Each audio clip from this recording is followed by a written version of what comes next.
Un saludo amigos, buenas noches, bienvenidos a una nueva entrega de Crónica de la Iglesia. Como cada semana repasamos para ustedes la actualidad de la Archidiócesis en estos últimos 7 días. Como saben, se trata de un humilde espacio sin mayor aspiración que ofrecerles una mirada poco más o menos cabal de hacia dónde camina nuestra Iglesia diocesana. Casi todos son buenas noticias. El arzobispo ha regresado de una pieza de su visita pastoral en nuestras misiones en Perú y todos hemos podido comenzar una nueva cuaresma. Y con todo hay muchos otros temas y testimonios que tal vez puedan ser de su interés. Pasen y vean. Cerrábamos la pasada semana con la celebración de la memoria litúrgica del beato Ciriaco María Sancha, arzobispo de Toledo entre 1898 y 1909, del que este año se cumplen 113 años de su muerte. Con motivo de la cita, el señor obispo auxiliar presidió la misa en la capilla de San Pedro de la Catedral, lugar donde reposan las reliquias del beato cardenal. Don César recordó a su antecesor, la primera encomienda pastoral de Sancha fue la de ser auxiliar de Toledo, como un hombre confiado en Dios y entregado al servicio de la comunidad. La capilla de San Pedro en la Catedral Primada acogía la fiesta litúrgica del que fuese arzobispo de Toledo, Ciriaco María Sancha, la Santa Misa que ha presidido el obispo auxiliar.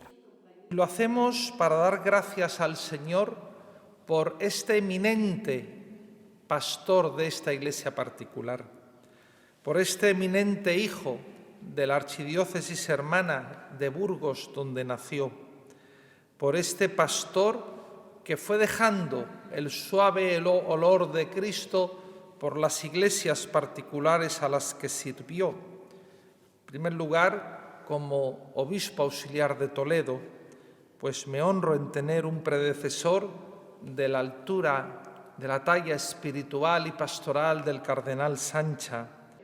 Don César García Magán ha destacado del beato la confianza absoluta en Dios que se manifestó en su entrega como pastor diocesano.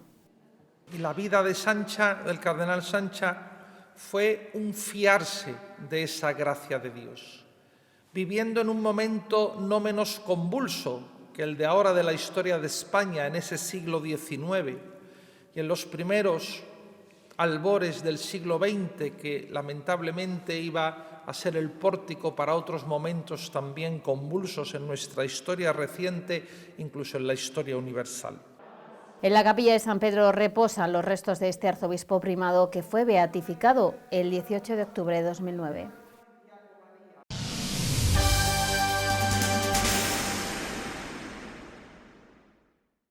La Confederación Internacional de Cáritas está lanzando un llamamiento de emergencia para reforzar el trabajo de Cáritas en Ucrania. Esta ayuda tiene como objetivo apoyar a los afectados por el conflicto con alimentos, agua potable, alojamientos, kits de higiene, así como garantizar un transporte seguro para que las personas vulnerables puedan reunirse con sus seres queridos y acceder a zonas seguras. La presidenta de Cáritas Ucrania reclamaba esta semana nuestro apoyo para tener la oportunidad de responder a esta crisis humanitaria. Cáritas Ucrania ha clamado una vez más por el fin de la violencia, cuando se cumplen 6 días desde la invasión rusa. La presidenta de Cáritas Ucrania ha hablado hoy de 2 crisis humanitarias. Por un lado, el éxodo de refugiados y por otro, la grave situación de aquellos que se quedan atrás cuando la guerra ya está en marcha y no pueden salir del país. So that's two hot points that we're looking at. Nuestro plan inicial es atender lo que tiene que ver con las personas desplazadas, así que estamos trabajando en 25 centros de acogida en Ucrania que tratan de ayudar a la gente en su camino para proveerles de comida, abrigo y un sitio para dormir.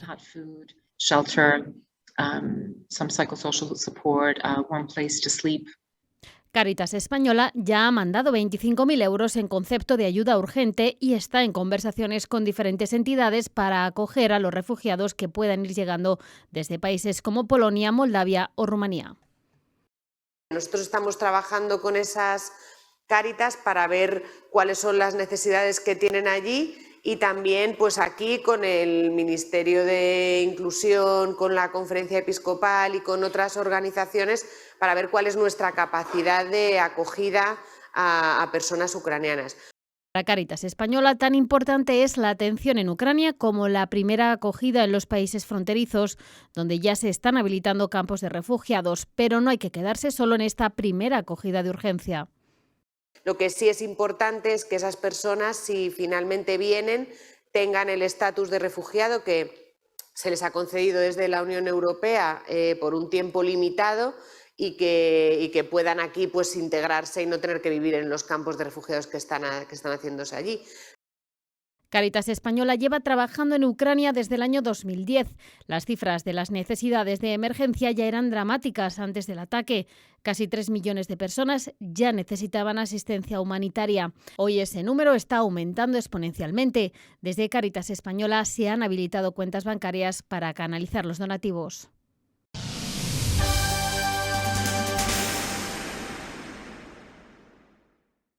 «40 días por la vida» es una campaña mundial de casi 6 semanas dirigida a acabar con el aborto mediante la oración, el ayuno, la sensibilización de la comunidad local y una vigilia pacífica, diaria y constante en un lugar público.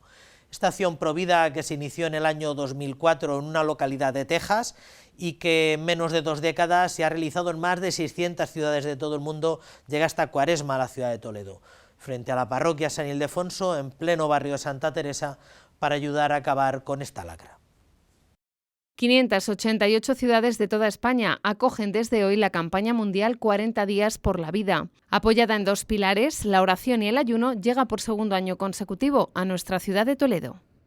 Animar a la gente a que rece y ayune por el fin del aborto. El aborto es un drama, es una lacra que tenemos en esta sociedad y lo que pretendemos con ello es acabar con él a través de la oración y el ayuno. La acción pública principal y más visible de 40 días por la vida consiste en una vigilia de oración ininterrumpida que en nuestra ciudad se celebrará en el exterior de la parroquia de San Ildefonso. Una respuesta pacífica y eficaz frente al aborto, al margen de que el pasado mes el Congreso aprobase la modificación del Código Penal que incluye penas de cárcel a quienes acudan a rezar frente a los centros donde se practica el aborto. Miedo ninguno, nuestra fuerza es el Señor y con la seguridad de que Él nos va a acompañar, que va a estar a nuestro lado durante los 40 días, desde las 8 de la mañana hasta las 8 de la tarde, no tenemos ningún miedo de estar rezando, pidiendo por las mujeres embarazadas, por las mujeres en dificultad, por los niños, por los legisladores, por los políticos, por el proyecto Mater, este proyecto diocesano tan importante, y por el fin del aborto. Comenzó esta campaña con la celebración de la Santa Misa por la tarde y se desarrollará de manera ininterrumpida todos los días de la Cuaresma de 8 de la mañana a 7 de la tarde. Una campaña que supone muy poco y con la que se consigue mucho. Necesitamos sobre todo gente, necesitamos el compromiso personal de cada uno para la oración, para el ayuno y también que estas personas, a través de este compromiso personal, se manifieste en bajar a rezar junto a la parroquia de San Ildefonso, rellenando un turno de 1 hora y necesitamos que las familias, los grupos se comprometan a rezar por el fin del aborto. 65 países ponen en marcha esta campaña que moviliza a 1 millón de voluntarios en todo el mundo durante 40 días.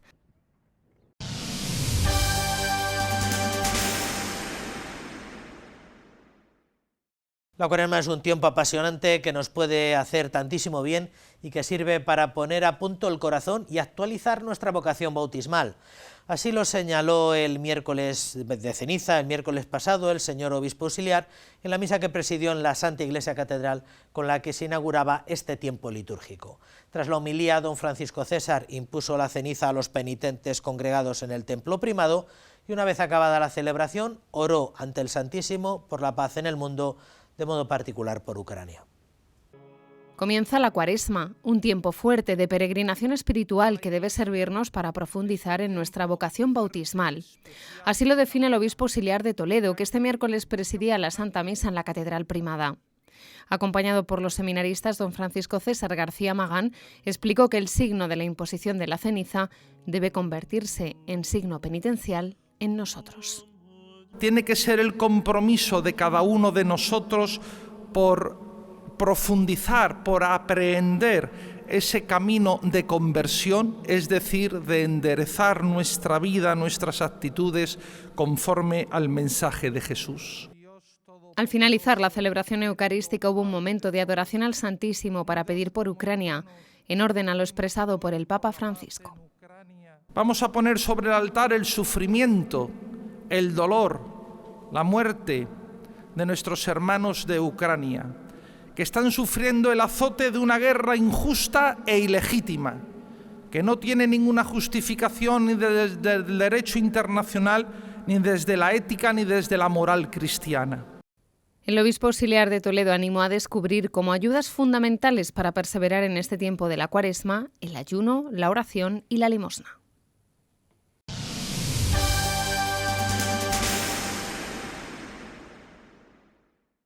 Avanzan las obras para devolver la habitabilidad a la iglesia parroquial Santa María Magdalena de Carranque, que como recuerdan fue seriamente dañada por un incendio del pasado mes de septiembre. Los trabajos de rehabilitación empezaron a finales de enero y podrían prolongarse algunos meses hasta su reapertura, prevista probablemente para el mes de septiembre. Todo lo que se está realizando se está pudiendo pagar con los donativos de la feligresía, que ha reunido cerca ya de unos 100.000 euros, en torno al 60% del total. Fue hace casi 6 meses, en la noche del 4 de septiembre, cuando se produjo un incendio en el interior de esta parroquia de la localidad toledana de Carranque. Una vez evaluado el alcance de los daños y confirmar que no había afectado el fuego a la estructura del edificio, a finales del mes de diciembre comenzaron las obras de rehabilitación.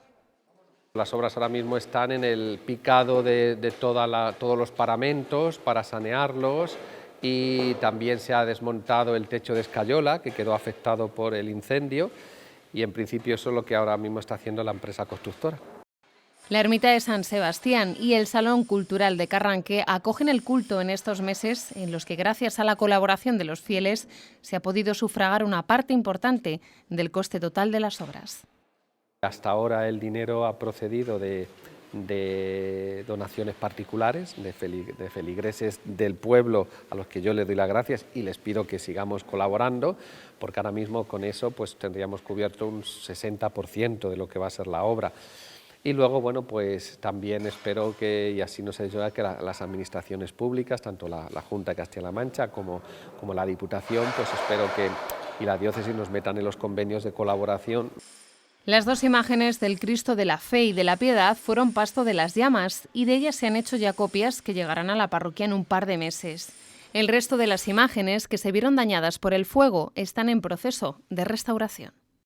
Aquí toda la policromía se ha tenido que poner nueva, se han tenido que meter yesos y bueno, pues aquí está la imagen de la Virgen del Rosario, porque como digo, estaba en el retablo más cerca de donde se originó el fuego, que ese retablo en parte quedó también seriamente dañado. El resto de las imágenes, pues la imagen de Santa Lucía, están así, ¿no? Quedaron muy afectadas por el hollín y por el humo, y lo único que se tiene que hacer es un proceso de restauración para rescatar los colores. El pasado mes de enero la Capilla Diocesana ofreció un concierto catequético bajo el título Templum, en el que explicaban la importancia del templo en la vida de un pueblo. Otra actividad más organizada desde la parroquia de Santa María Magdalena de Carranque, que mantiene la campaña de recogida de donativos con los que apoyar las obras. Hasta ahora se han recaudado cerca de 100.000 euros.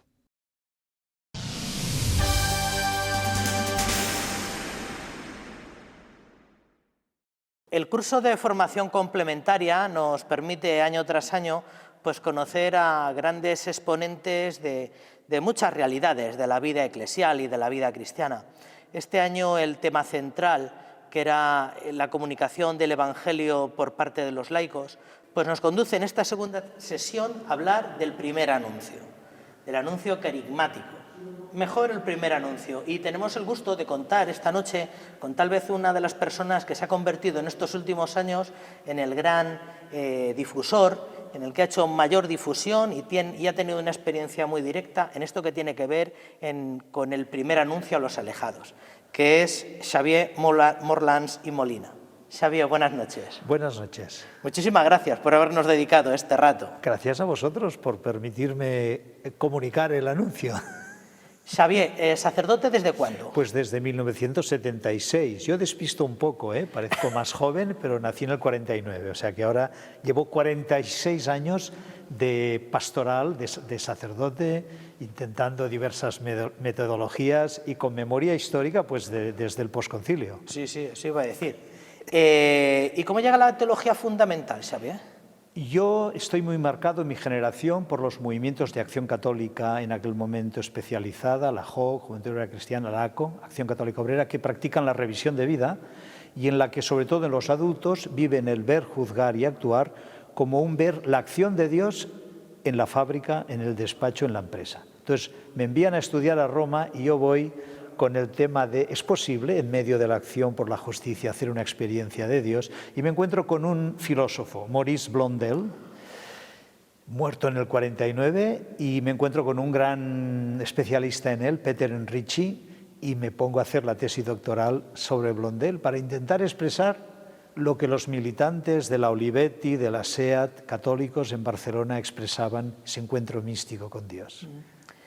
Y a pesar, más allá de este recorrido pastoral amplio y de esta experiencia eclesial tan larga en las últimas décadas, que ha cambiado tanto por otra parte, usted salta un poco al panorama pastoral nacional a partir de unas experiencias de primer anuncio que después puso por escrito en unas primeras obras que van camino de convertirse en clásicos. ¿Cómo llega usted a esto del primer anuncio, Xavier? ¿Cómo llega? Correcto. Yo venía del mundo del ver, juzgar y actuar, una gran metodología, pero también tenía una faceta artística. Un poquito soy de la época de Serrat, de Llach, y por tanto tocaba la guitarra, y esto me llevó a componer una misa mediterránea para el encuentro de jóvenes obreros de Cataluña, y esto recibí la invitación a participar en un festival de música cristiana.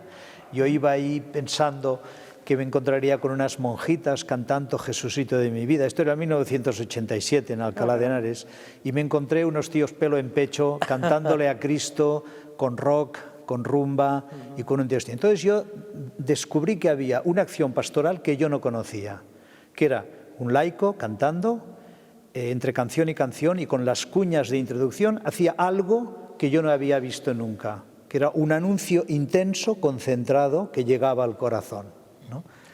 ¿Y cuáles las primeras experiencias? Creo que lo ha comentado ya en algunas entrevistas previas y me parece muy interesante, esa especie como de intuición personal, sí, de que algo se está rompiendo en la transmisión de la fe. ¿Cuáles fueron sus primeras intuiciones? Como siempre, las estadísticas son frías, pero cuando mis sobrinos vi que no me pedían para ellos, no me pedían para casarse por la Iglesia y no me pedían que bautizase a sus hijos, entonces esto fue un impacto muy tremendo. Entonces yo recapacité y dije, el problema con la juventud no es hacer más simpática la jerarquía católica o torear la moral sexual. El problema es que ¿cómo me van a pedir que bautice a su hijo si por lo que sea no han podido descubrir a Jesucristo resucitado como Salvador y los sacramentos como mediaciones privilegiadas? Entonces, cuando me dije a mí mismo, aquí no se trata de apaños, aquí hay que volver a empezar, volver a creer, hay que ir a lo fundamental. Y entonces es cuando me pregunté, bueno, pues ¿cómo lo hacían Pablo cuando llegaba a una ciudad? ¿Cómo se hacía un cristiano maduro? Y es cuando me encontré con el primer anuncio, el querigma, y lo empecé a estudiar y a leer lo que había y a conocer más experiencias que las hay muy diversas. ¿Cuál es capaz de decir en este momento que fue su primera experiencia de primer anuncio? Todas aquellas intuiciones, aquella especie de estudio profundo de cómo fue la Iglesia primitiva, ¿en qué momento, en qué parroquia, con qué grupo, Pues la verdad fue con un grupo de cantautores de España, estaba entre ellos Migueli, Alboraya, gente ahora ya tal, en las que uno de ellos pues nos anunció en grupo el querigma en un contexto concreto, ya sé que hay muchos, pero para mí fue ese, y en el que nos pedía ponernos ante la cruz y entregarle a Cristo, hacer este vis a vis con Cristo, ¿no? Yo esta noche te entrego mis heridas, mi orgullo, y te pido que me des el Espíritu Santo. Y yo sí que lo he tenido siempre de ser un poco lanzado, si se trata de buscar la verdad, y pensé, eres cura, te toca dar ejemplo, y salté el primero al ruedo, esto siempre lo he tenido. Y luego también, hay que decir la verdad, en torno al 90, 92, en estos encuentros de música católica conocí a personas de la renovación carismática, que no quiere decir que sean los únicos que tienen esto, pero sí que hay que, en justicia, a través de ellos, y algún grupo francés que además de cantantes convertidos que venían del mundo de la droga, pues experimenté este realismo, ¿no? Este pasar del cine mudos y sin blanco y negro a este cine Technicolor Sense Surround, que es un poquito la experiencia del Espíritu Santo, que luego hay que discernir, y ahí sí que en estas experiencias pues, de sanación de heridas, pues sí que tocas que ahí hay algo que es real y que lo teníamos olvidado. Tal vez una de sus obras más paradigmáticas, o que se ha convertido, como decía al comienzo, en un clásico ya, es El eslabón perdido. El primer anuncio, El eslabón perdido, como subtítulo. El eslabón perdido, sí, el primer anuncio, El eslabón perdido, del año 2009. Correcto. Que es fruto de toda esta primera etapa. Correcto, sí. ¿Qué es El eslabón perdido? Pues la verdad es que te tengo que decir que dudé mucho de este subtítulo porque tenía escrúpulo que no fuera prepotente. Es decir, ahora este viene a descubrir, pero no, cuanto más pasa el tiempo, más me convencí. Sí. Hay un marco de referencia que es el que establece San Pablo VI en Evangelii Nuntiandi, para algunos el mejor documento magisterial de toda la Iglesia, de toda la historia de la Iglesia, 1975. Y ahí habla que la evangelización es un proceso global con 7 elementos: el testimonio, el anuncio, la apertura del corazón al anuncio, el proceso de iniciación donde entra la catequesis, los sacramentos y la Iglesia, el apostolado organizado y la renovación del mundo. Son como 7 eslabones que conforman, que están todos interrelacionados. Entonces, era evidente, por lo menos, que en la pastoral ordinaria de la Iglesia Católica de Europa se había olvidado ese eslabón que es el anuncio, que no es lo único, pero que es importantísimo. O sea que, claro, el eslabón es... El eslabón es que, como éramos todos cristianos, hasta hace 4 días, no era necesario hacer cristianos adultos. Por tanto, no existía la necesidad de proponerle a alguien así, en caliente, la adhesión a Jesucristo, ¿no? Y a base de bautismo de niños, catequesis infantil y tal, había desaparecido... No es verdad, lo habían mantenido los cursillos de cristiandad en los años 40-50, que ahora retoman todo tipo de cursillo de fin de semana de impacto, ¿no? Efectivamente. Pero quedaba muy marginal y con el Vaticano II, de hecho, desapareció como práctica pastoral el cursillo de cristiandad, porque hubo ese momento de hacer la pastoral a base de explicar los documentos conciliares e intentar aplicarlos.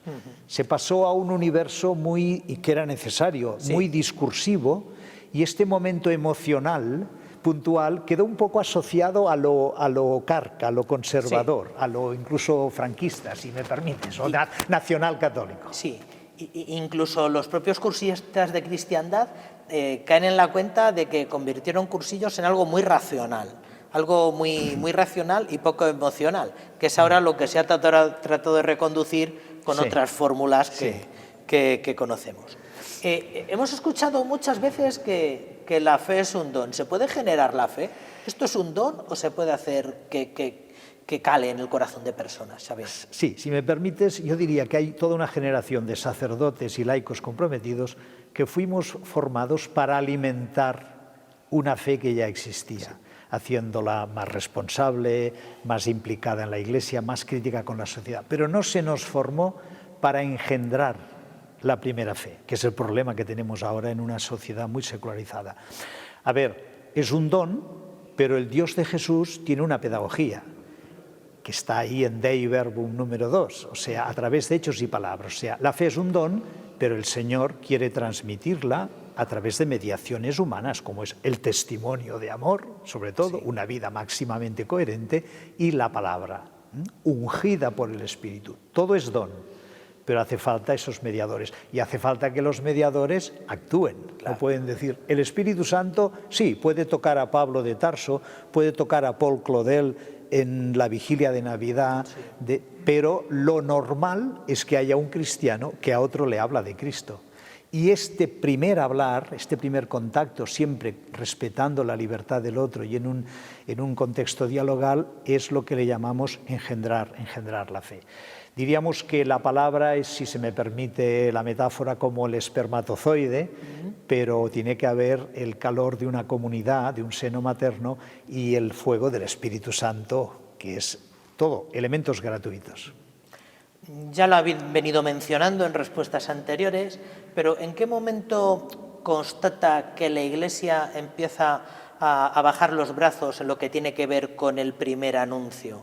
¿Desde cuándo todo esto del eslabón perdido, Sí. de esa actitud, en qué momento? ¿A partir de Trento, en qué momento cree más o menos? Yo creo que sí, que a grosso modo viene de la reacción católica, la recepción de Trento y sobre todo el sentido antiprotestante.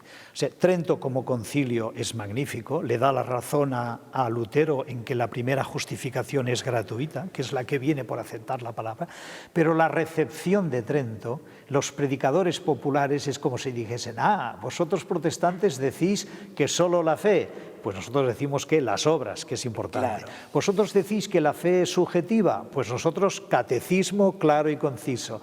Vosotros fe subjetiva, nosotros sacramentos. Yo creo que se puede decir que ser católico es saber el catecismo, ir a misa y ser bueno, simplificando mucho, tanto de derechas como de izquierdas. Y que se olvida el vínculo existencial personal con Cristo. Incluso esto hace 20 años, decir esto, aceptar a Cristo como Salvador personal, decían, esto suena protestante. Sí. Y ahora lo estamos recuperando en el sentido católico. Ahora sí que es verdad que ahora se vive como una especie de nueva efusión de deseo por buscar la fórmula de encontrar de la presentación del mensaje cristiano. Hace poco Acción Católica nos habla un poco de la intención que tiene de presentar esta especie de nuevo fin de semana de presentación de los misterios de la fe, que van a llamar 440, afinación perfecta. Pero también es verdad que durante esta última etapa del siglo XX ha habido movimientos que hablaban mucho de querigma y que han mantenido un poco a gala el nosotros presentamos a Cristo muerto y resucitado. ¿Cómo valora todo esto? Pues como suele ocurrir a veces, son movimientos concretos los que rescatan aspectos olvidados, como por ejemplo el movimiento neocatecumenal de Kiko Argüello, que retomó el querigma, la conversión personal, ¿no? Pero luego lo interesante es saber que toda la Iglesia, la pastoral ordinaria, las parroquias, asociaciones, comunidades, asuman también, como el franciscanismo hizo la aportación de la importancia del no apropiarse de las cosas, de la pobreza, del valor de la ecología, y luego estos valores o estos elementos de estas formas pastorales van pasando. Yo creo que esto ha sido así. Si me permites, hay un elemento, cuando me decías, ¿cuándo notaste que bajaban los brazos? Yo creo que lo he insinuado antes, pero quisiera repetir. Hay una forma de predicación o de diálogo que apunta al corazón, eso de pretender tocar el corazón, esto que lo habíamos conocido mi generación en las predicaciones de las misiones populares, que vivían aquellos franciscanos con barbas largas, yo todavía lo conocí eso, y entonces yo creo que en el posconcilio siempre hay un poquito de reacción pendular, el intento de tocar el corazón, impactar emocionalmente, quedó asociado, como te decía, a un planteamiento nacional católico, y entonces se puso más de moda que era necesario una predicación asertiva, una predicación o bien formativa o bien asertiva, pues de que ya lo que hacemos adelante. Y esto de interpelar, haciéndote sentir culpable o mostrando que tú necesitas ese encuentro con Dios,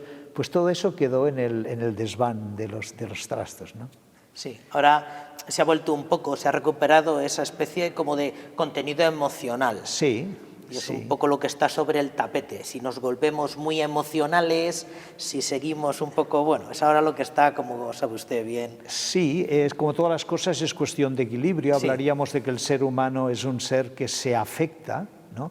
Antes que la idea clara y distinta está el sentirte afectado, ¿no? Por ejemplo, por el amor de tu madre, de tus padres, por una persona. Entonces viene la razón a poner palabra y hay que mantener siempre un equilibrio, pero saber que no toda acción presupone una idea, sino que hay acciones que entran sin idea. Por ejemplo, una canción, un enamoramiento, una amistad, ¿no?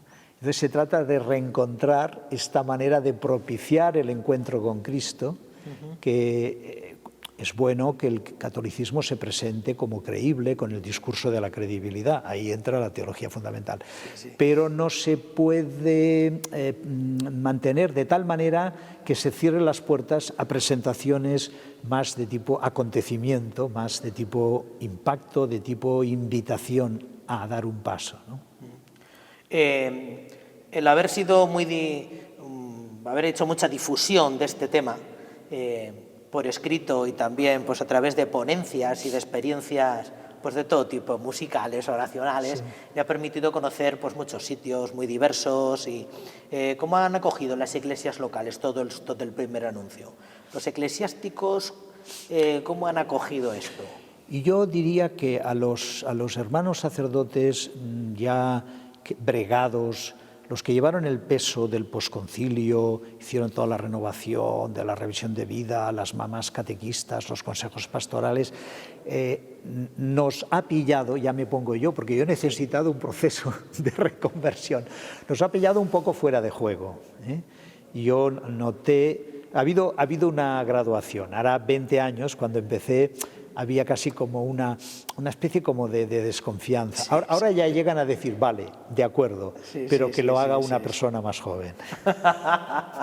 Entonces ha habido como una resistencia, pero ha sido tan acelerada la secularización que yo creo que ahora todos están convencidos que hace falta estos elementos más propositivos, siempre respetando la libertad, encontrando las fórmulas inteligentes actuales, pero hace falta métodos más propositivos. Lo que pasa es que hay sacerdotes que a los 75, 80 años no se sienten con ánimo de volver a nacer, a aprender formas pastorales, ¿no?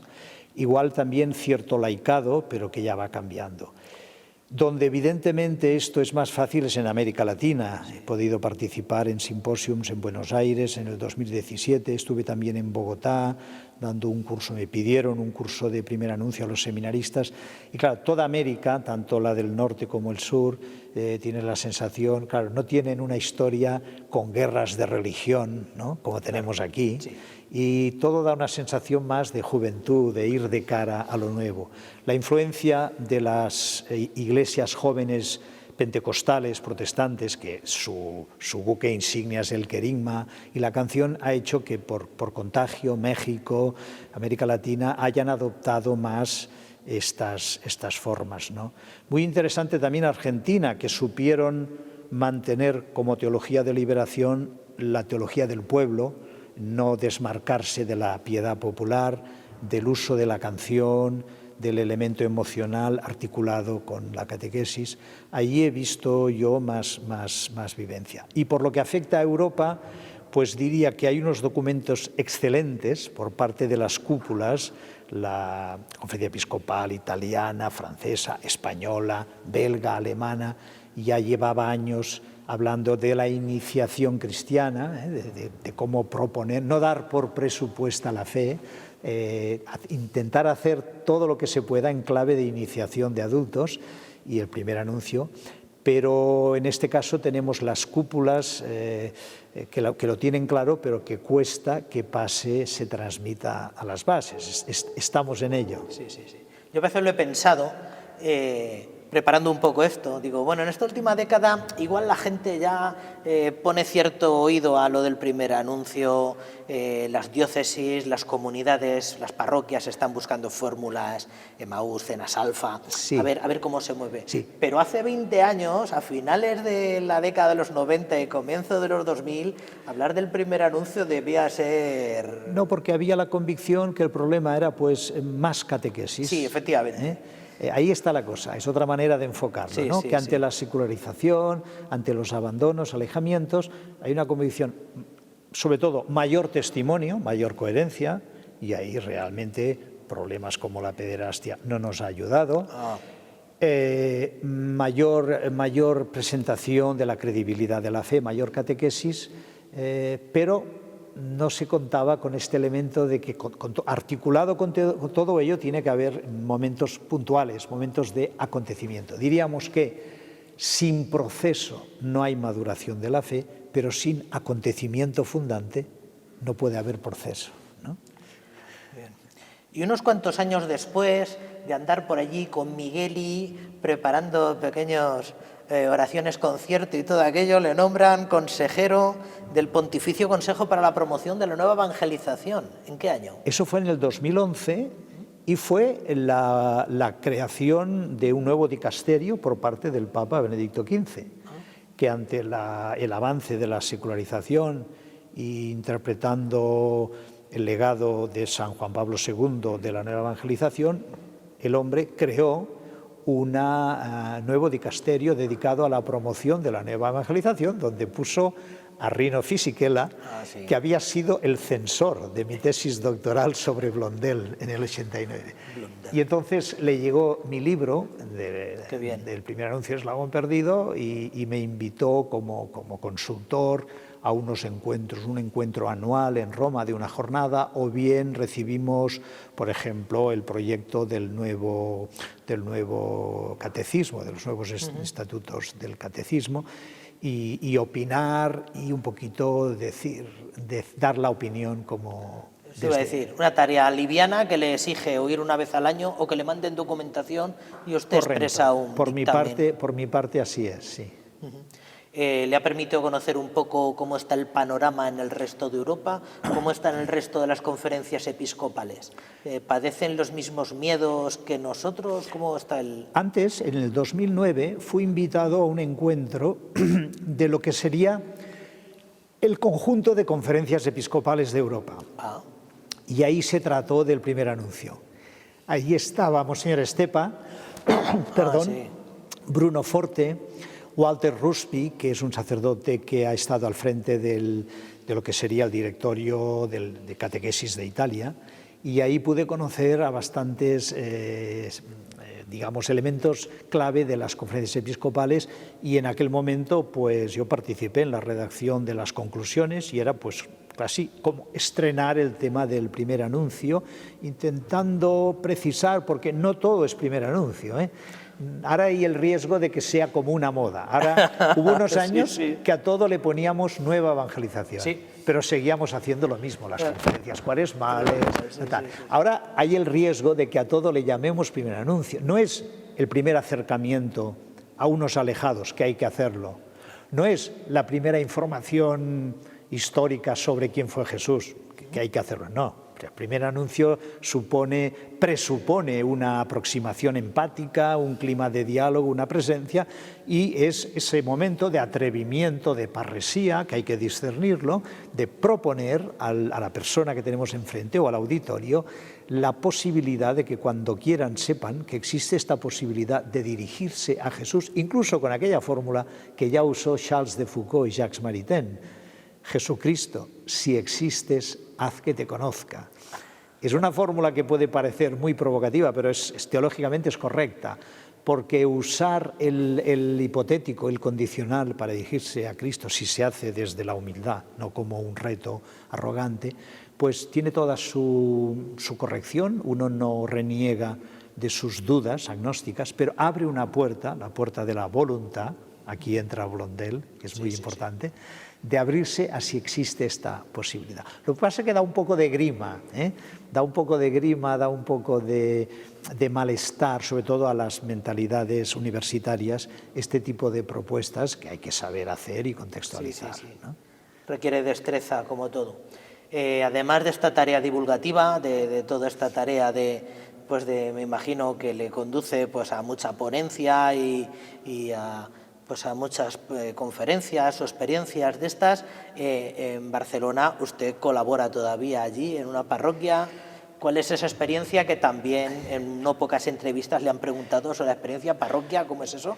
¿Parroquia de campaña o cómo es? A mí el Señor me ha hecho un regalo enorme a los 72 años porque me ha ofrecido poder colaborar en equipo con Pello Sánchez, un gran párroco, profesor de antropología teológica en la Facultad de Barcelona, creador de las Semanas del Cine Espiritual, y la religiosa teresiana Vicky Molins, que en enero del 2017, ante una ola de frío, nos decidimos abrir la parroquia de Santana, en pleno centro de Barcelona, a 1 minuto de la Plaza Cataluña, y que en un barrio, como ocurre en las grandes ciudades, en Madrid está San Antón, del Padre Ángel, no hay habitantes, y entonces esas iglesias góticas quedan solo para visita de los turistas, ¿no? Entonces la alternativa es que se conviertan en museos o abrirlas a algún sector o algún interés cultural. Nosotros la abrimos a los sin techo, a los que dormían en las calles, y desde entonces ha ido evolucionando la fórmula con la COVID, y ahí tenemos, aprovechando el claustro gótico, magnífico gótico, un lugar cubierto y a la vez ventilado, ideal para montar una mesa de la fraternidad, porque no somos un comedor social, no somos una ONG, somos una parroquia que se abre a estos hermanos que viven en la calle, y servimos más de un centenar de desayunos, comida y cena, y hay unos 250 voluntarios. Vamos, se ha generado ahí todo un movimiento de personas, algunas agnósticas, con motivaciones laicales, pero que por lo menos ahí se impregnan más de este sentido del evangelio y eclesial. Sí, sí, el que le pone rostro a esto es Pello, en Telecinco le sacan allí en el claustro siempre, correcto, dando razón de... Y además, porque además de atender cada uno según sus posibilidades a este centenar largo de sin techo, ofrecerles ayuda médica, psiquiátrica, apoyo para la documentación, la parroquia como tal sigue con su liturgia, momentos de primer anuncio a través de la música y secuencias del cine comentadas, ofrecido a los sin techo, ofrecido a los voluntarios, ofrecido a los ciudadanos que quieran asistir. Por tanto, es un regalo poder vivir de una manera unada una opción por los pobres, una opción de fe explícita, de anuncio, y la mediación artística de la música, del arte, del cine. No quería que acabáramos sin hablar un poquito de música, estaríamos horas hablando de música cristiana. Ya en ocasiones anteriores con algún ponente hemos sacado el tema de la envidia que dan los hermanos protestantes los festivales y lo bien que han estrujado, le han sacado el jugo a todo esto. Nosotros aquí en la Diócesis de Toledo hemos hecho distintos conatos. Don Raúl Tinajero intentó hacer un festival de música cristiana con diverso éxito. ¿Cómo está el panorama? ¿Cómo ve el panorama? Yo creo que viene de Trento también. Sí, fue una familia que nos separamos. Como una familia que se divide, unos se quedan las casas y los otros los campos, ¿no? Los protestantes se quedaron la palabra de Dios y la música, Bach, las grandes corales. Y los católicos nos quedamos los sacramentos y las obras de misericordia. Entonces, en el mundo católico, perdona que simplifique, el único que canta es el cura o incluso el papa.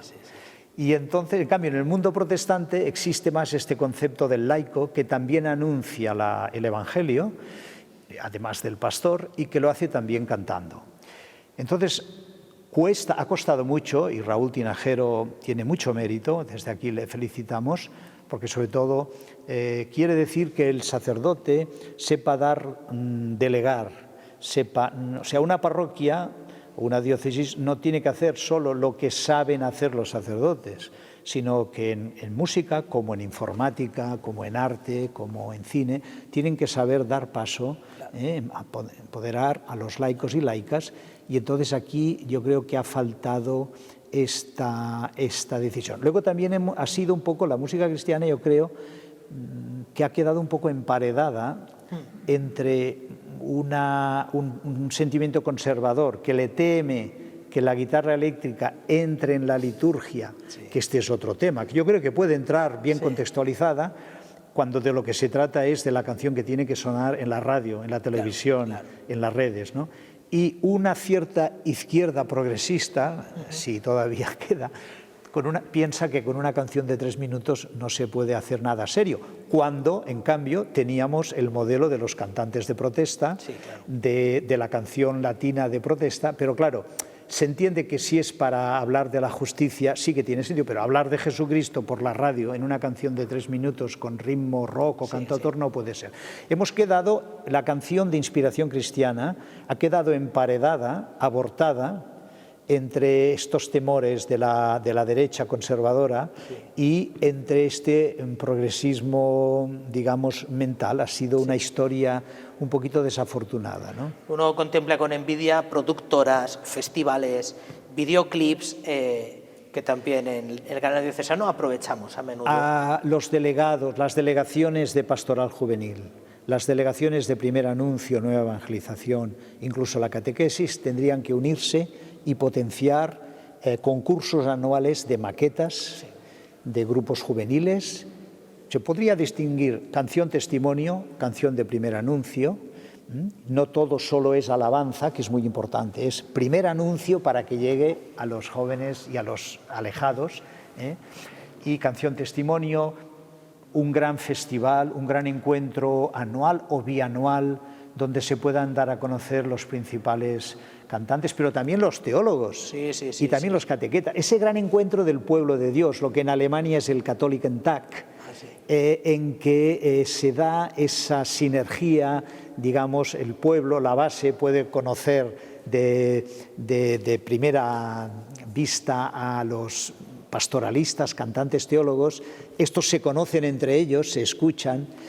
Claro. Esto también es verdad que hoy día se activa a través de las redes y la televisión, pero el festival, esos 4 días, no de sexo, droga y rock and roll, sino de fe, solidaridad y arte, esto sería muy interesante que se animasen a organizarlo. Pues muchísimas gracias, Xavier, por haber venido y por habernos abierto tantas nuevas expectativas, ¿no? Y darnos tantas pistas. Muchísimas gracias. Gracias a vosotros de invitarme.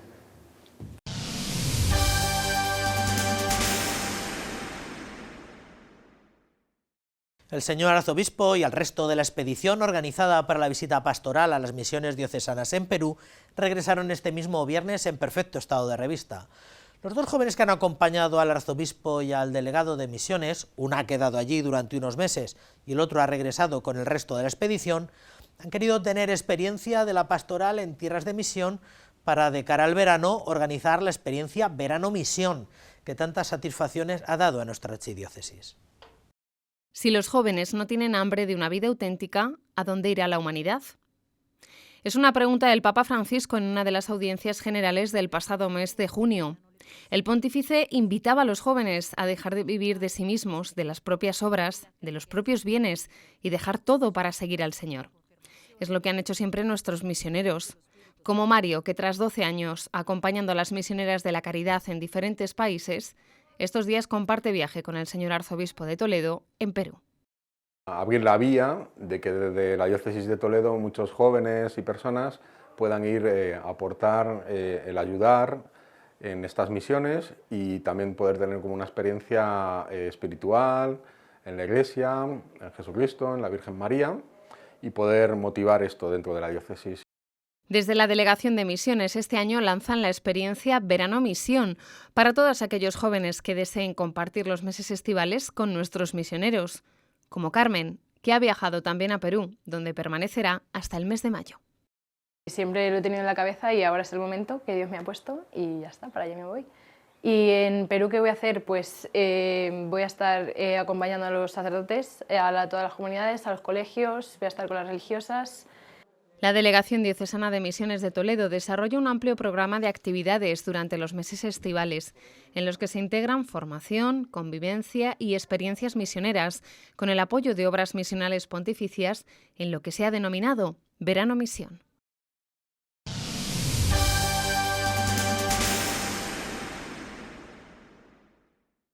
Durante este tiempo de Cuaresma, don Francisco, muy en la línea del año pasado, ha querido impulsar de nuevo la limosna penitencial en la Archidiócesis de Toledo. Bajo el lema «El Señor no nos descarta nunca», esta campaña nos invita a la cesión de unos recursos que, unidos a la penitencia, hacen que se conviertan en signo consciente y palpable de conversión y de caridad. Esta limosna, como en la Cuaresma anterior, que superó los 40.000 euros, se destinará para apoyar las 9 residencias diocesanas de mayores. Comienza la Cuaresma, tiempo litúrgico que se caracteriza por la triple invitación que recibimos a la oración, el ayuno y la limosna. Y un año más y combinando estos 3 elementos, el señor arzobispo de Toledo pone en marcha la campaña de la limosna penitencial. El año pasado la gente respondió magníficamente y ello se convirtió en una de las colectas y de las iniciativas que más la gente aportó, y este año queríamos seguir por segunda vez porque todavía no hemos salido del tema de la pandemia. Las personas más vulnerables y que más han sufrido han sido nuestras residencias de mayores. Envejecer es difícil, son palabras de la carta que el prelado toledano ha dirigido a sacerdotes, vida consagrada y fieles laicos por el inicio de esta campaña. En su mensaje reconoce la labor de las residencias diocesanas, que se convierten en un hogar donde los mayores reciben la atención humana y espiritual que tanto merecen. Nosotros tenemos en nuestra archidiócesis de Toledo una riqueza única, que son tantísimas residencias de mayores, que muchas veces están llevadas directamente por la archidiócesis de Toledo y muchísimas veces ni se conoce, ni se sabe que están gestionadas por nosotros y que tienen un potencial, sobre todo de personas mayores que están allí y que realmente hacen una obra social única y evangelizadora. No se trata de dar solo lo que nos sobra, sino de renunciar a algo, que la limosna nos cueste. Ahí el carácter penitencial de esta iniciativa, que finaliza el Jueves Santo. Que se hagan celebraciones penitenciales comunitarias para que luego se pueda hacer una colecta, la gente que va y que pregunta qué podía yo aportar en esta cuaresma, o que una persona se va a confesar a nivel individual, por supuesto, y dice, pues mira, me gustaría colaborar, y el sacerdote pues le dice que pues hay esta campaña, se hace en todas las parroquias. Más de 44.000 euros se recogieron el pasado año en la campaña de limosna penitencial que se desarrolló en Cuaresma. Donativos que se distribuyeron según el número de residentes y plazas de las 9 residencias de mayores que pertenecen a la Archidiócesis de Toledo.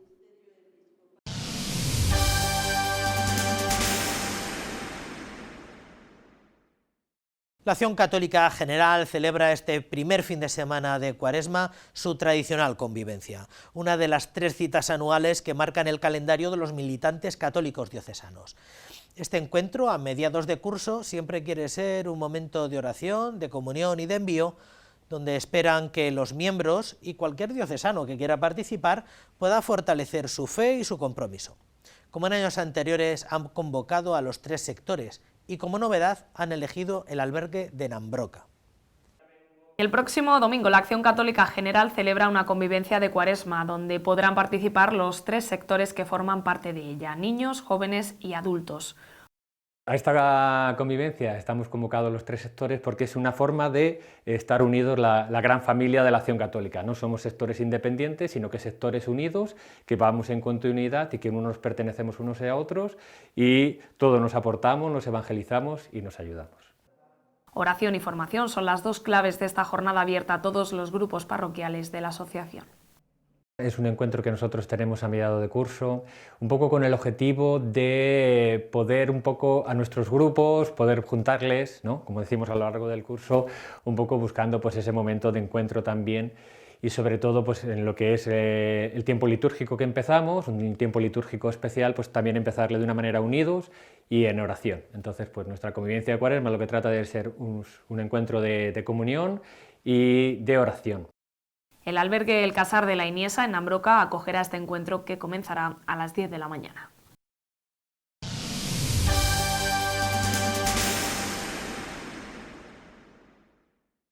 Siguiendo con el objetivo de inculcar en el alumnado el valor de la ayuda a los más necesitados, el Colegio San Juan Bautista de Tavera va a colaborar nuevamente con la campaña de Manos Unidas y para ello va a realizar una marcha solidaria contra el hambre por cursos. Invitan además a que también familiares y amigos caminen contra el hambre y compartan sus fotos en redes sociales. Este año será para un proyecto de Manos Unidas en Tanzania, un colegio de discapacitados que gestionan las Hijas de la Caridad. Paso a paso se llega lejos. Y eso lo saben los alumnos de este colegio toledano, que con sus profesores a la cabeza a lo largo de este mes y en diferentes días saldrán a la calle para luchar contra el hambre y unirse así a la actual campaña que impulsa Manos Unidas. Una marcha solidaria que amplía su recorrido este año y les llevará hasta el valle para no dejar a nadie indiferente. Este año es como más especial porque ya llevamos mucho sin salir del cole y pues va a ser algo mejor. Y vamos a dar la vuelta al valle, que eso no lo hacíamos antes porque antes solo dábamos la vuelta a la Vega. Con sus pancartas y también con sus chapas solidarias en el uniforme han salido a la calle los alumnos de sexto de primaria y de cuarto de la ESO del Colegio San Juan Bautista. Una actividad que se completa con lo que han recogido de la venta de las chapas solidarias. Teníamos que recaudar para la chapa porque había mucha gente que no tenía nada y nosotros hemos querido aportar este granito de arena y dar la vuelta al valle para poder hacer algo por esas personas. Hemos comprado estas chapas que es de Tavera, las hemos comprado y para recaudar dinero para la gente que no tiene comida y para la gente necesitada. Desde que comenzó la campaña de Manos Unidas, el Colegio San Juan Bautista de Toledo se ha unido con la venta de estas chapas solidarias que se seguirán vendiendo a lo largo de las próximas semanas para recordarnos que nuestra indiferencia puede condenar a muchos al olvido. Los colegios de las Hijas de la Caridad de la Archidiócesis de Toledo sufragarán con actos como este, uno de los proyectos que las hermanas San Vicente de Paúl gestionan en Tanzania y que tienen que ver con la promoción de la educación para huérfanos y niños discapacitados. Las Hijas de la Caridad tienen un colegio en Tanzania que están edificando poco a poco, pero a su vez hay un apartado que es para alumnos con discapacidad. Entonces han pedido ayuda porque necesitan mobiliario y material adaptado para este alumnado. Un proyecto que los alumnos de este colegio vicenciano han podido conocer gracias a las videollamadas con Soremi, hija de la Caridad y misionera en Angola. Nos contó su experiencia allí, que es una experiencia inolvidable, cómo trataban a los niños. En ese caso ella trabajaba en un hospital, con lo cual nos estuvo contando su situación, ya que nosotros tenemos de todo, gracias a Dios, y ellos no tienen prácticamente nada y están desnutridos los niños y mueren bastantes personas. 72 niños serán los beneficiarios de este proyecto, 48 de ellos con alguna discapacidad. Su importe asciende a los 10.400 euros y es uno de los 9 proyectos que forman parte de la actual campaña contra el hambre impulsada por la Delegación Diocesana de Manos Unidas.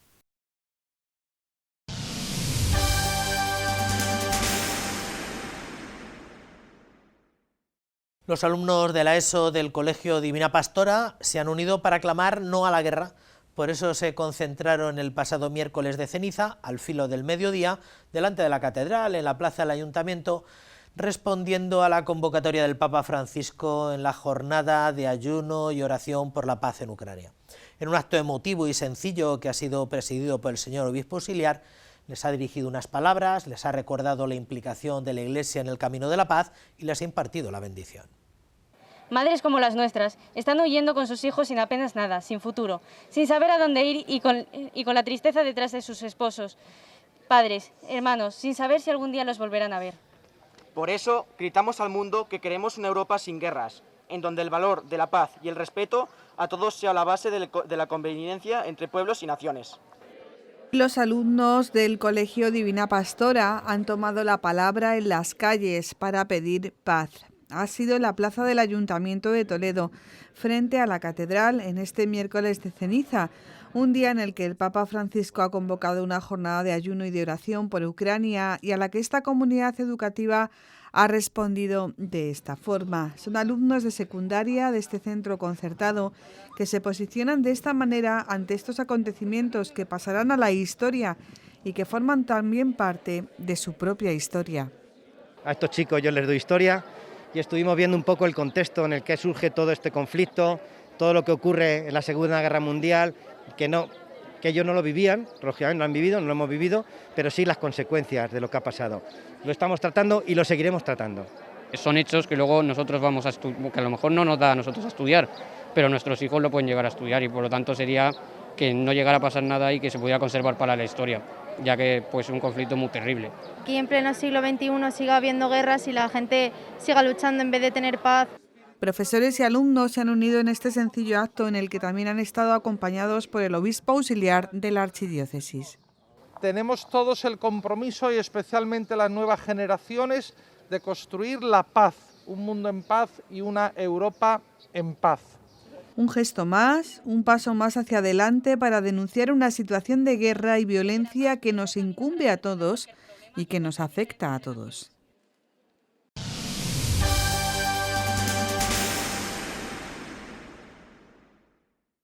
Muy bien, pues hasta aquí el repaso semanal de nuestra vida diocesana, que esperamos haya sido como siempre de su agrado. Les emplazamos a la semana que viene para una nueva entrega de información eclesial. Pueden visionar todos estos contenidos y muchos otros más en nuestro canal de YouTube. Quédense por ahora con la mejor programación que podemos ofrecerles desde el canal diocesano de televisión. Que tengan unos santos días de Cuaresma. Hasta la semana que viene, que seáis felices.